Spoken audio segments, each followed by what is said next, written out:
15 বছর বয়সেই থেমে যাচ্ছে হালিমা আক্তার সোহাগীর জীবনচক্র। অল্প বয়সেই মরণ ব্যাধি ক্যান্সারে আক্রান্ত হয়েছেন এই কিশোরী হালিমা। গলা থেকে মাংস নিয়েছে, নাকের মাংস নিয়েছে, নেওয়ার পর ক্যান্সার ধরা পড়ছে।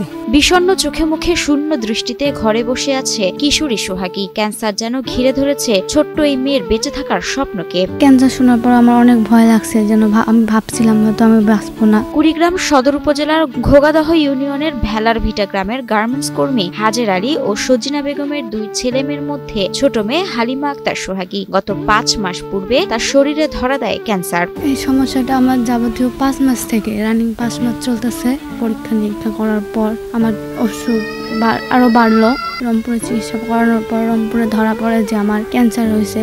17 বছর পূর্বে বসত ভিটা নদী ভাঙনে বিলীন হওয়ায় ঘোগাদহে চলে আসেন হাজের আলী। কিন্তু এখানে কাজের সুযোগ কম থাকায় ছেলে মেয়েকে নিয়ে 7 বছর পূর্বে ঢাকার আশুলিয়া জামগড়া এলাকায় চলে যান তিনি। সেখানে বাসা ভাড়া নিয়ে গার্মেন্টসে চাকরি নেন এই দম্পতি। আমার টাকা পয়সা কিছু নাই, অভাবী মানুষ, গার্মেন্টসে কাজ করি খাই। আশুলিয়ায় হাজী লিয়াকত মীর একাডেমিতে ভর্তি করা হয় সোহাগীকে। 4র্থ শ্রেণীতে ফাইনাল পরীক্ষা দেওয়ার 3 থেকে 4 মাসের মধ্যে ডান গলায় ও থুতনির নিচে প্রচন্ড চুলকানি ও ব্যথা হওয়ায় চিকিৎসকের শরণাপন্ন হন তিনি। সেখানে মেলে ক্যান্সারের আলামত। গলা এই সাইডে আর এই সাইডে একটু ফোলা ছিল, ওই ফোলাটা থেকে শুরু হয়, ব্যথা করতো, অনেক চুলকাত। আমি ঢাকায় থেকে পড়ালেখা করতাম, পড়ালেখা করার কারণে আমার অসুখ হয়। চিকিৎসকের পরামর্শ অনুযায়ী মেয়েকে কেমোথেরাপি দেওয়া হয়। এখন পর্যন্ত 4টি কেমো দেওয়া হয়েছে, আর 2টি কেমোথেরাপি সহ রেডিওথেরাপি দিতে হবে সোহাগীকে। সোহাগীর যে কেমোথেরাপি চলছে, একটা থেরাপিতে 20,000 টাকার মতো যাচ্ছে। তো এই দরিদ্র পরিবার থেকে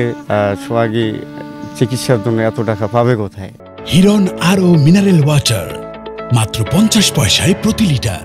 এরই মধ্যে ধার দেনা করে 1.5 লাখ টাকা খরচ করেছে সোহাগীর পরিবার। এখনো আরো 3 লাখের উপর খরচ লাগতে পারে, কিন্তু দরিদ্র এই পরিবারের পক্ষে সেই অর্থ সংগ্রহ করা সম্ভব হচ্ছে না। তারপরও আমরা পরীক্ষা নিরীক্ষা করতে 1.5 লাখ 2 লাখ টাকা আমরা পার করছি। তারপরও আমরা অসহায় হয়ে গেছি, আমরা আর কিছু পাই না। আমার স্বামী দিন গেলে কাজ করে 400 টাকা, আর কি করবে তাহে দিয়ে, কদ্দূর আর কি করবে। পরিবারটির অর্থনৈতিক অবস্থা খারাপ হয়। দেশের সকল প্রান্তের মানুষ সহযোগিতা করলে মেয়েটিকে সুচিকিৎসার মাধ্যমে সুস্থ করা সম্ভব হবে বলে মনে করেন জনপ্রতিনিধিরা। অর্থনৈতিক খুব খারাপ, সে চিকিৎসা করতে পারছে না। আমরাও কিছু সাহায্য করছি এবং এলাকার লোকের কাছেও সাহায্য চাই। তাদের আয়ের কোনো পথ নেই। দানশীল ব্যক্তিবর্গের সহায়তায় এ পর্যন্ত চিকিৎসা তার চলছে। এখন রেডিওথেরাপি তার প্রয়োজন। আদরের মেয়েকে বাঁচাতে বিত্তবানদের কাছে সাহায্যের আবেদন করেন সোহাগী ও তার পরিবার। আমি আর 5টা মেয়ে মতন বাচ্চাদের মতন পড়ালেখা করতে চাই।